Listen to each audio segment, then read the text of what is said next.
¿Qué tal, chicos? Bienvenidos una vez más a esta su casa, Investigación de Operaciones.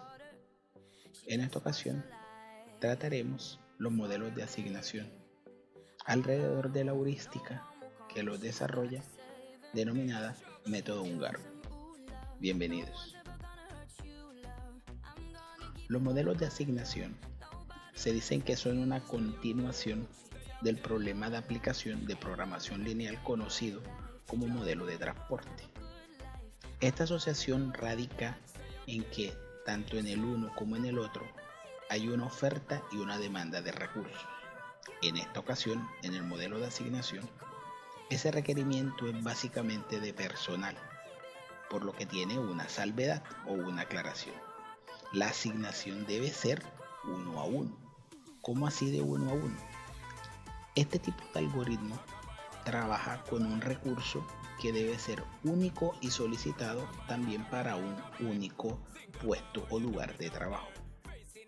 En ese orden de ideas, el método húngaro da respuesta al problema de asignación a través de una heurística específica en donde se aplica ese razonamiento de asocio entre la oferta y la demanda.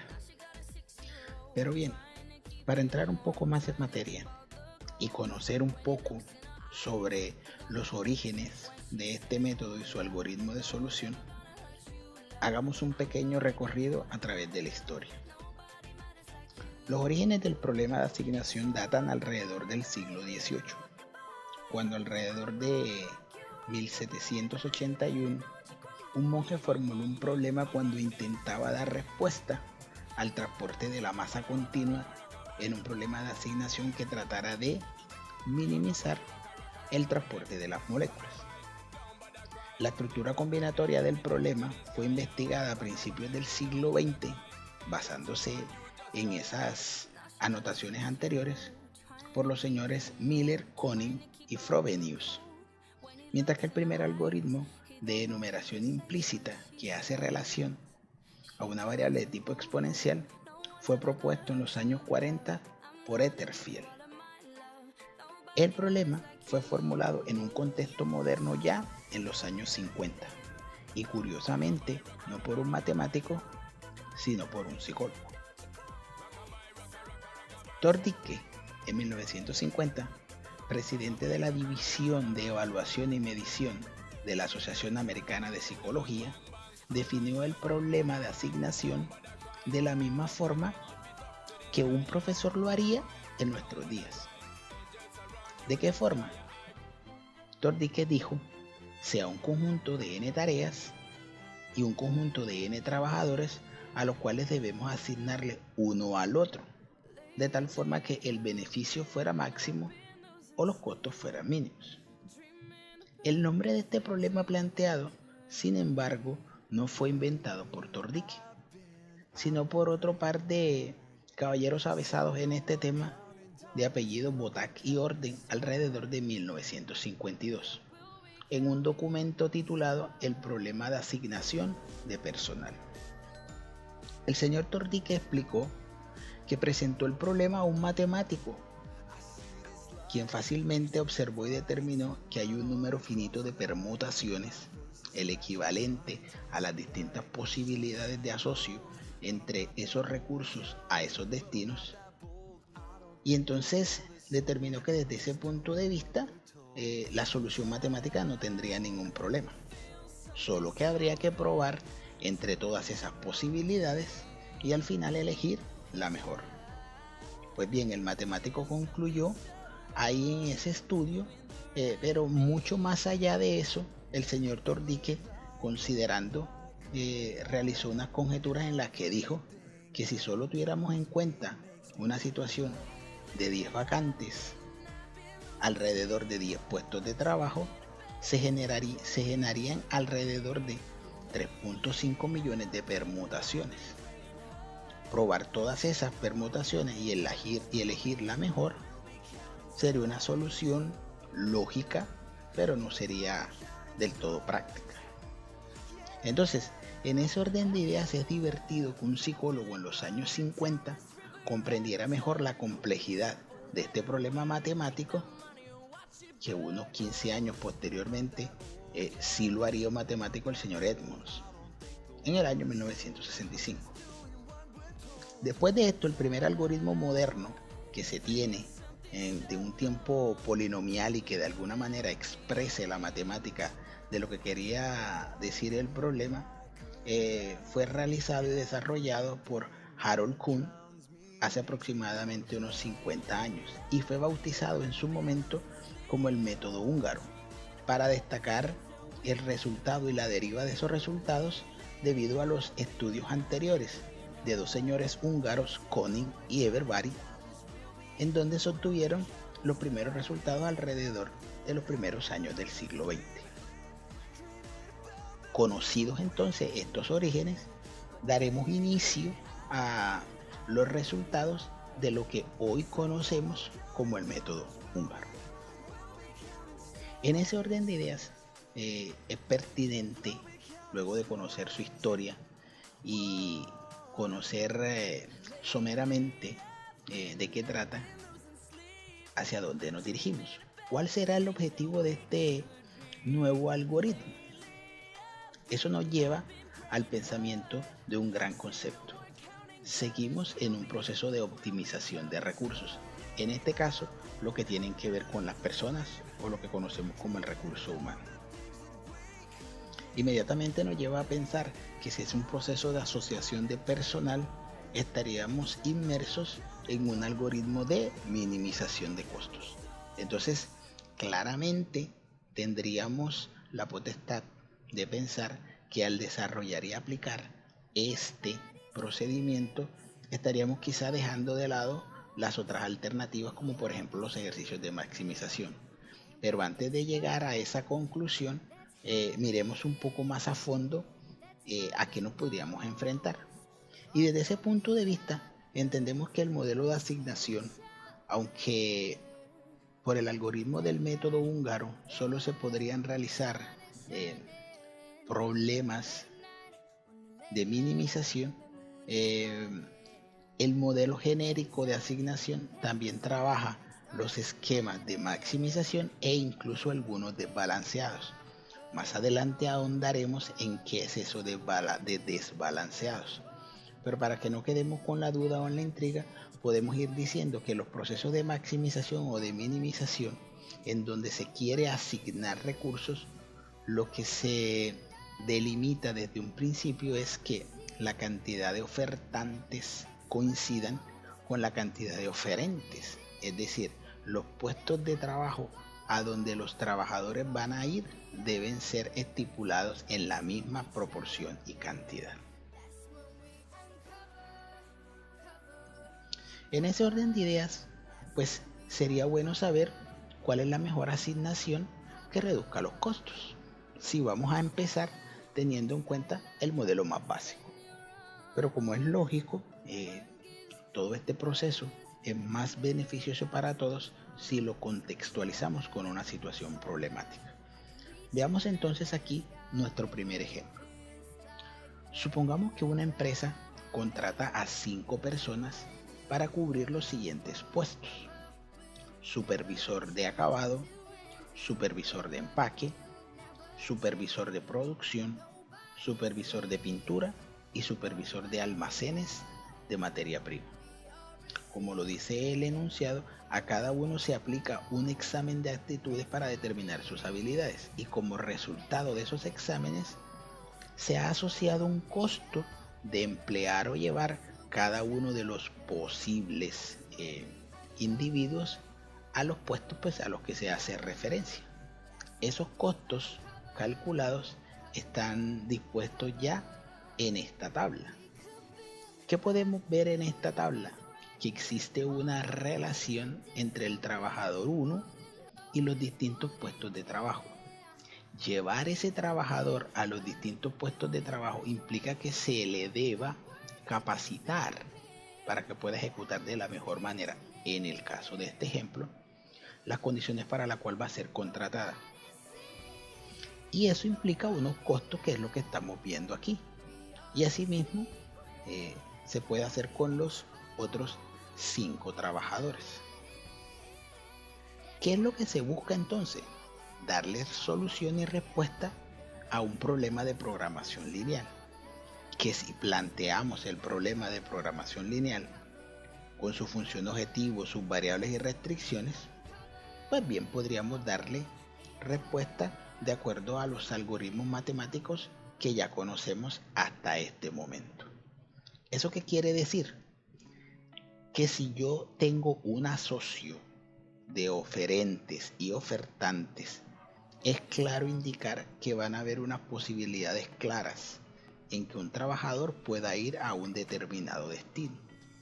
Pero eso deja en claro que si hay una determinación de que un empleado vaya a una posición dada, existen otras posiciones que no pueden ser ubicadas, puesto que la persona no puede estar en 2 lugares al mismo tiempo. Eso que nos lleva a pensar que la definición de las variables es de tipo binario. Es una variable cuadrada en el sentido de que tiene que dar respuesta a su inicio y a su origen, o sea, una condición i que represente la cantidad de orígenes hasta una condición j que corresponda o dé respuesta a la cantidad de puestos de trabajo, que para el caso que estamos presentando deben ser de manera regular o igualitaria. Es decir, la cantidad de puestos debe ser igual a la cantidad de trabajadores o viceversa. En ese orden de ideas hemos definido las variables con las que vamos a dar inicio. Pero ¿qué es lo que queremos hacer? Pues minimizar los costos asociados de esa asignación de recursos con base en los costos de esa asignación, lo que nos daría una matriz cuadrada debido a que hay orígenes y destinos. ¿A qué estaríamos un poco no dispuestos, sino que aquí estaríamos en este caso restrictos a que la cantidad de puestos o de personas ubicadas en los distintos puestos debe ser igual a 1? Y las distintas personas que van a ocupar esos puestos también tienen que ser igual a 1, para que se siga manteniendo la relación de 1 a 1 o de unicidad entre prestadores del servicio y los lugares de prestación de esos servicios. Pero bueno, para algunos la sola muestra de ese tipo de algoritmo matemático puede generar cierto escozor, cierta dificultad, aunque no lo tiene. Lo único es que sí se están generando un número mayor de variables que quizá por su número complejizarían un poco la solución del ejercicio por los métodos clásicos. Esto no fue pensado únicamente por nosotros en este momento. Otros investigadores, otros diestros en la matemática en su momento, como ya lo explicamos a través de la historia, intentaron a través de los procesos de aproximación heurísticos encontrar un valor aproximado que, satisfaciendo las condiciones iniciales, empleara una ruta o un camino alternativo al netamente matemático que estábamos viendo hasta hace un momento. Ese método es el que conocemos como método húngaro. En ese caso, y sabiendo que estamos ante un proceso de minimización, vamos a detallar cuál sería la mecánica, cuáles serían los pasos a seguir para que podamos desarrollar y llevar a feliz término la respuesta que está solicitando en este caso el ejercicio, como lo es cuál es la asignación del personal, en este caso de esos 5 trabajadores, a esos 5 puestos de trabajo, de manera que los costos se reduzcan. Si volvemos al caso que nos traía a consideración, pudiésemos determinar como primer paso encontrar en cada fila que corresponde a un recurso, en este caso de personal, cuál es el costo, el menor costo que pudiésemos encontrar. Es decir, en la línea del trabajador 1 y su asocio con acabado, empaque, producción, pintura o almacén de materias primas, cuál sería el menor costo que representaría ese tipo de escogencia, y podemos determinar que el valor es 200.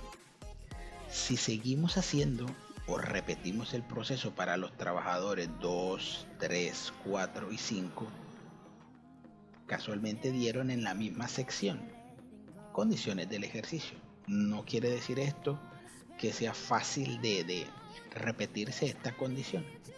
Pero bueno, asumiendo que esto poco influye en la resolución del ejercicio, continuemos con las etapas del mismo. Y reitero, en cada una de las filas lo que hemos hecho es escoger el menor costo en la referencia trabajador, destino o trabajador y puesto de trabajo. Nuestro paso 2 corresponde a que en esa misma fila en donde escogimos el menor costo, vamos a hacer una resta algebraica de cada uno de los valores de la celda con relación al valor escogido. Como el valor escogido en la primera celda fue 200, quiere decir que debo restar 300 menos 200, 800 menos 200, 200 menos 200, 1000 menos 200 y 300 menos 200. Eso para efectos y resultados del primer renglón. Pero de manera repetitiva lo iremos haciendo en cada uno de los renglones subsiguientes. Eso nos da a pensar que aquí iría 100, 700, 0, 800 y 100, como lo podemos determinar en este momento. Una vez ejecutada la resta en absolutamente toda la tabla, hemos terminado el paso 2 y podemos continuar hacia el tercer paso. ¿Qué es lo que nos dice este tercer paso? Que esas dos operaciones que hemos hecho anteriormente, por filas, identificar los menores costos y restarlos, lo vamos a repetir pero ahora por columnas. Es decir, lo que se hizo desde los orígenes, ahora lo vamos a hacer desde los destinos. Y de la misma manera vamos a identificar en la columna de acabado cuál es el menor costo, en la columna de empaque cuál es el menor costo, y si en este caso tenemos un par de valores repetidos, como lo que posteriormente vamos a hacer una resta, es indiferente si escogemos este o el de arriba. Caso similar en la columna de producción, en donde todos los valores son iguales porque todos son ceros. Sin ningún tipo de predisposición podemos escoger cualquiera. Aquí a modo ilustrativo he escogido el del centro, pero como les digo, no tiene ningún tipo de alteración el ejercicio que lo hagamos escogiendo cualquier otro en esa misma columna, claro está. Continuando en la columna de pintura, el menor valor es 100 y en el almacén de materias primas también es 100. Como se supone que además de la escogencia hay que desarrollar la resta, pues en el primer caso sería 100 menos 100, 600 menos 100, 400 menos 100, 600 menos 100 y 300 menos 100 en esta columna. En la segunda columna debería restar no 100 sino 200, puesto que 200 es el valor elegido como menor costo en esa columna. Desarrollando la operación en las distintas columnas, pues obtenemos en nuestro paso 3 una nueva tabla en donde ya se han restado tanto en filas y columnas, es decir, tanto en los orígenes como el destino, los costos menores. ¿Qué pasaríamos entonces a hacer en este momento? Pues una vez determinados los menores costos, que es nuestro objetivo, entraríamos a hacer un análisis de las condiciones resultantes. ¿Cuáles son esas condiciones resultantes? Que nosotros asumimos que si lo que queremos es minimizar esa posibilidad de contratación y de ubicación en cada uno de los puestos de trabajo, lo ideal es que sea lo más económico como fuere posible. Eso quiere decir que en nuestro análisis, las celdas con valor numérico de 0 son los lugares que representarían para nosotros una alternativa de ubicación de cada uno de los orígenes o de los trabajadores que en este caso pues queremos ubicar. En ese orden de ideas, si miramos el trabajador 1, el trabajador 1 podría ubicarse tranquilamente en la sección de acabado, en la sección de producción o en la sección de materias primas. Y en este momento no tendríamos un criterio válido y nos llenaríamos de mucha subjetividad al elegir hacia dónde enviarlo, porque no hay no existe un valor que discrimine exactamente cuál es su lugar más idóneo. Entonces pasamos al trabajador 2. El trabajador 2, como es verídico y como es fácil de identificar, solo tiene un puesto de trabajo al que él puede acceder. Eso quiere decir que si nosotros lo llevamos al puesto de trabajo que le corresponde, que es el de producción, bloquearíamos la posibilidad de que ese trabajador vaya a otro lugar. Por consiguiente, también bloqueamos el área de producción. ¿Qué estamos haciendo en este momento? Estamos diciendo que el trabajador 2 y el área de producción son una sola. Su intersección coincide con la asignación, en este caso del trabajador 2. Pero ¿qué pasaría, por ejemplo, con el trabajador 3 que se puede ubicar y el trabajador 4 que tiene alternativas? No habría ninguna dificultad. Distinto con el trabajador 5. El trabajador 5 quedó en este momento sin posibilidad de ser llevado a alguna área en específico de la empresa. ¿Eso qué nos quiere decir? Que en este momento nuestra solución no es factible y tampoco es óptima. Razón por la que inferiríamos que deberíamos hacer una nueva iteración con unos nuevos cálculos para que podamos asociar una respuesta que nos permita lograr el objetivo de este método, que es la minimización de los costos. Entonces, continuando, si acabamos de decir que esta no es la última tabla, ¿cómo hacer o cómo determinar un criterio más fácil, más corto de entendimiento, más rápido? Entonces, lo que nos dice el siguiente paso es que debemos trazar líneas horizontales o verticales de tal forma de que los ceros que corresponden a los puestos de trabajo o a las ubicaciones de los trabajadores, todos esos ceros queden tocados. No existe un orden en específico para hacer ese tipo de reorganización. Entonces podemos empezar por aquí. La idea es que se haga con el menor número de líneas. Podemos seguir trazando esta línea horizontal aquí y tocar estos ceros. Fíjense que quedaría haciendo falta por tocar este o este. Y se puede hacer con una línea horizontal o con una línea vertical. Eso es discreción de quien esté desarrollando la solución del ejercicio.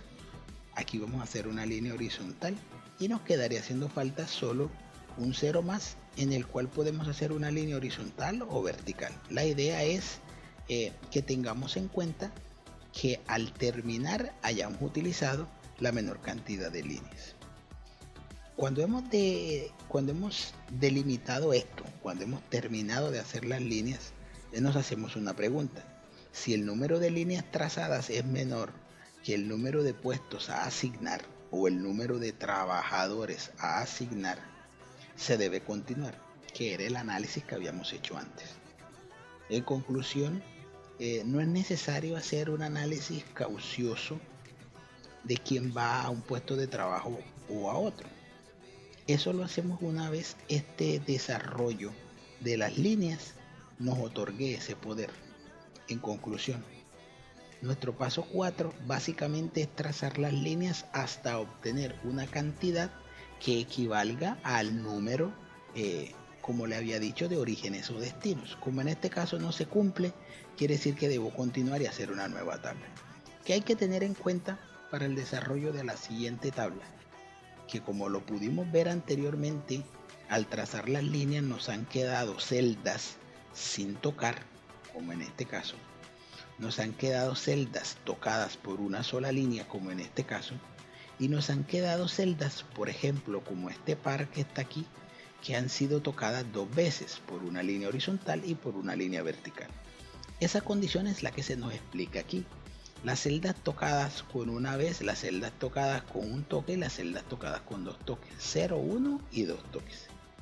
Pero ¿qué voy a hacer con esas celdas que han sido tocadas 0, 1 o 2 veces? Antes de eso debo identificar en la tabla aquellas celdas que hayan quedado con 0 toques. Esas celdas que quedaron con 0 toques, en ellas allí debo elegir aquel costo menor. que se pueda identificar en cada una de ellas. Si nosotros miramos, esta celda no fue tocada, esta tampoco, esta, ni esta, ni esta, ni estas cuatro.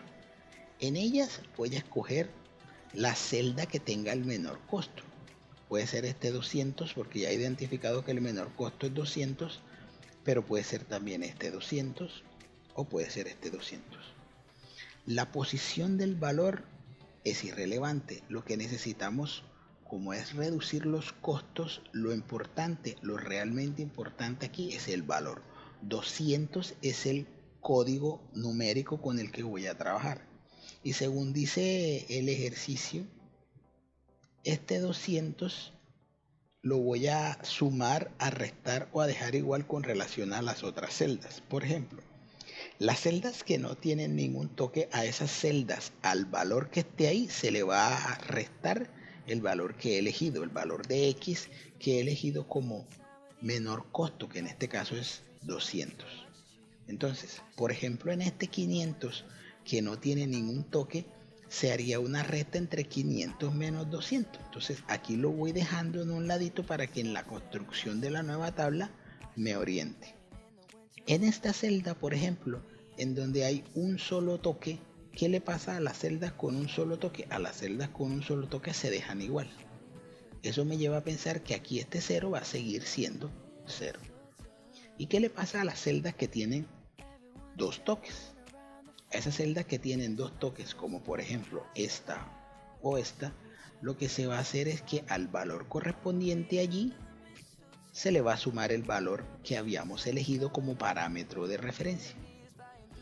Eso lo vamos a extender a todo el grueso de elementos de la tabla y nos ha quedado una tabla de esta forma. Aquí, en esta nueva tabla, debo nuevamente analizar y validar si esta tabla es la definitiva. ¿Cómo puedo validar si esta tabla es la definitiva? Trazando nuevamente líneas horizontales y verticales, y si la cantidad de líneas trazadas verticales, horizontales, oblicuas no se pueden, si la cantidad de líneas horizontales o verticales son iguales en número a la cantidad de orígenes u ofertas o a la cantidad de destinos o demandas, el ejercicio ha terminado y se puede identificar claramente la asignación de los recursos. Entonces, prosigamos pues aquí a la colocación de las líneas. Entonces, en ese caso, trazo una línea acá, trazo otra línea acá que tome estos dos ceros. Recuerden que las líneas se trazan por los ceros. Acá podría trazar una o acá podría trazar una. Entonces, en este caso trazo una línea aquí, una línea acá y me quedaría este cerito pendiente. Puedo hacer una línea horizontal o puedo hacer una línea vertical. En este caso elegí colocar una línea vertical. Antes de proseguir, revisemos y validemos que efectivamente hayamos tocado todos los ceros y que lo hayamos hecho de la manera más eficiente, es decir, hayamos utilizado la menor cantidad de líneas. Como luego de verificar notamos que es correcto, es adecuado, utilizamos el menor número de líneas, contamos esa cantidad de líneas. Tenemos 1, 2, 3 y 4 líneas verticales más una línea horizontal, eso nos da 5 líneas. 5 líneas que corresponden en número a la cantidad de orígenes o destinos, lo que nos lleva a la conclusión de que esta tabla es respuesta. ¿Cuál es la solución?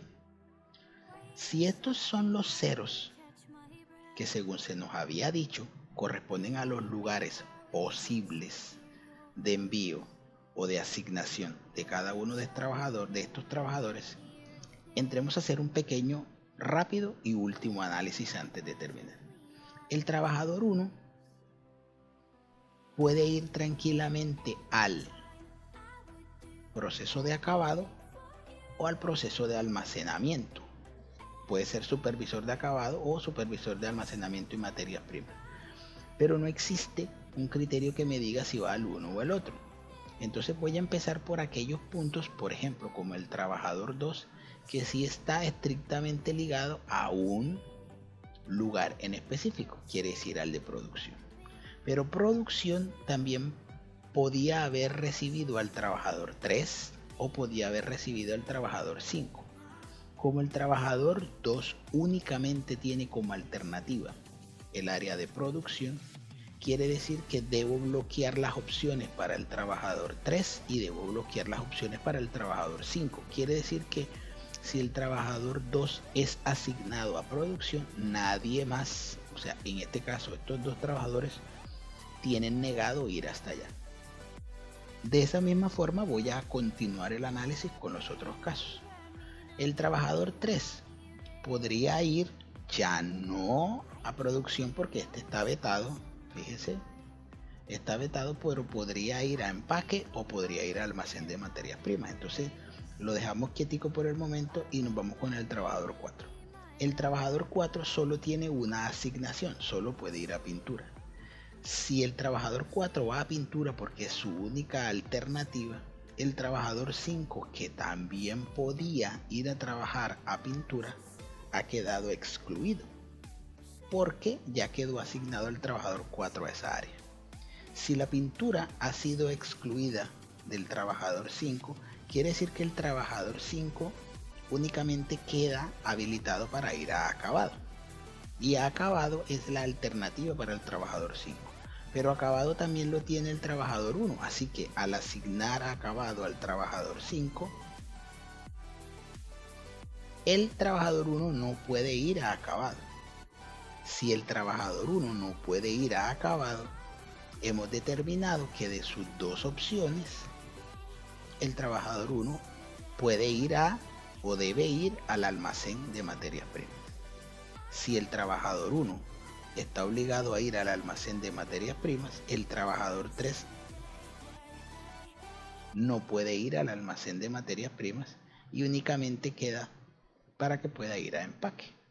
De esa forma, fácilmente ustedes pueden, con un análisis corto, determinar cuáles son las opciones en donde cada uno debería ir. Entonces, una vez elegidos los puestos de trabajo o destino de cada uno de los trabajadores, 1, 2, 3, 4 y 5, vamos a sacar o a contabilizar cuál es el costo asociado a ese tipo de circunstancias. ¿Cuánto me vale eso? Porque lo realmente importante del método, mucho más allá de la asignación, es que esa asignación corresponda a un costo mínimo. ¿Y cómo lo hago? Pues esos mismos ceros que han sido elegidos como puntos de referencia en los 5 casos que acabamos de terminar, lo vamos a llevar a la primera matriz, a la matriz inicial que tenía los costos iniciales que yo quiero minimizar. Y en esos mismos lugares hay unos valores de costos asociados. Esos costos, la suma de esos costos, es lo que corresponde al valor de asignación de los 5 trabajadores a los 5 puestos de trabajo. ¿Cuánto es eso? Si podemos ver, son 300, 200, 400, 300 y 900. Por asignar el trabajador 1 a acabado, el trabajador 2 a producción y así sucesivamente. ¿Cuánto fue el costo total? Fueron 2100. ¿2100 qué? Unidades monetarias, dólares, millones, pesos, lo que el ejercicio desde un principio haya determinado. Así que pues de esta manera se ha dado respuesta utilizando el método de asignación, el modelo de asignación y el método húngaro a la situación de los trabajadores en sus puestos de trabajo. Vamos pues entonces a otro tipo de ejercicio bajo otra condición en donde este método nos indique y nos oriente qué hacer.